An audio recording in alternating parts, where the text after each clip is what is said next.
Hello, John Jerkovich here with the 7th installment of Loans, Homes, and Stuff. Our question today is this: John, can you give me some techniques or some tactics or some things to help me be more successful?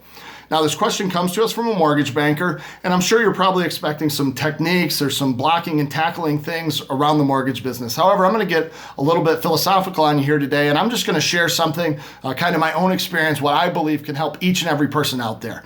And that is this: over my entire life, the last 44 years, if I look back, there's one common thread in anything that I have done that I have seen success at that has been common through it, and that is that I refuse to be outworked. It's my work ethic. And your work ethic, really interesting, regardless of what you're doing, a company can take all kinds of things away from you. They can remove resources. They can take all kinds of things. One thing no one can take from you is your work ethic, your desire to go in and be great, and your desire to, at the end of the day, put your head down on the pillow, knowing that you gave a great effort. No one can take that from you. I look back over my whole life. I can go back to when I was 11, 12 years old. I wanted a new Schwinn Predator bicycle. My parents weren't going to give me the money. Was fortunate to grow up in a town with a military base, and the National Guard trained there from all kinds of states. The National Guard would come in for 2-week stints, and of those 2 weeks, there were a couple of days that they were actually at the base. They weren't out in the woods training. Myself, my buddies, and the local kids from town there would go out to the base and they'd shine shoes.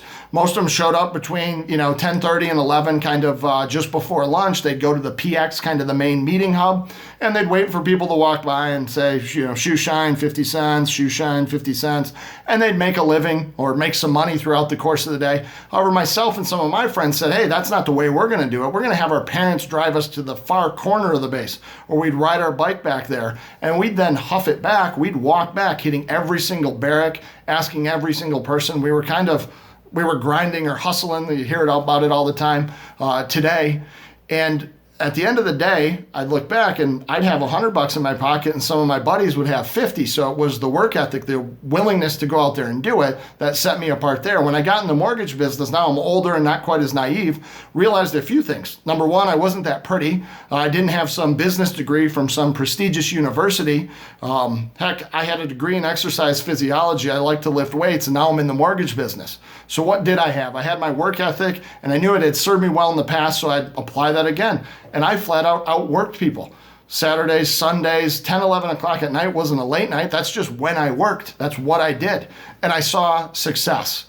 Fast forward to today, and kind of looking at things and trying to answer this question, what I see a lot of today, and I call it the like button world or the like button life. I see a lot of people out there living this life on social media and putting out the persona of what they want to do. And in the olden days, they used to call this all hat and no cattle. But today I call it a like button life. I can go out and like the next 25 pictures I see about a dog rescue, and I can like and share things. But there comes a point that you have to actually take your likes, your words, and mix it with your actions to elicit a result or to see some success.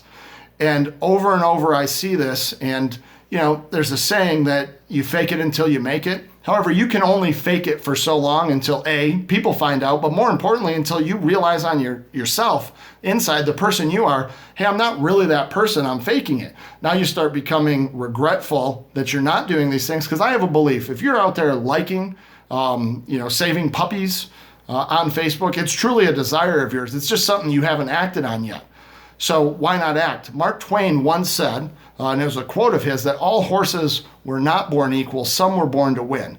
I believe this, each and every person was born to win. Heck, if Oprah Winfrey can come from being homeless to one of the richest women in the world, why do we go in each and every day and complain about the things that we don't have when we've been given so much? And it's just really a question of execution. Are you willing to put in the work to do what you need to learn what you do, to become a master of your craft? We each get up each day and we put our pants on with, one leg at a time. That is, if you wear pants, one leg at a time, and you get to make a decision at the end of the day. Do you give your best effort? Do you give 50% of your effort, or do you give 100% effort? I have a great fear in life. That's being average and being okay with it. If I'm going to go to work, I'm going to give my best effort that I can. So each and every day, here's what I would encourage you. Go in, give your very best effort. Get real with yourself. Understand what it is that you're doing. I don't care. Once you stop caring about the like button on Facebook, you get real with yourself as far as here's who I am, here's where I'm at today. I would rather be hated for what I am than loved for what I am not. Once you can get past all that, be honest and real with yourself. Here's where I'm at today, and here's where I want to go, and here's the action steps that I need to get. There comes a time you just have to stop revving up the engine, throw that thing and drive and go. And I see so many people that are just sitting there revving up the engine, revving up the engine. You're posting the thing on Facebook. You're posting the thing on Facebook. Stop posting, start doing. You've got a great life to live. Now is the time to start living that life. You were born to win. And now it's a question of execution on your part. Thank you very much for your time. Please like, follow, share, subscribe. Send me any questions, concerns you may have, and go out there and make a difference in your life today. Be great. Thank you very much.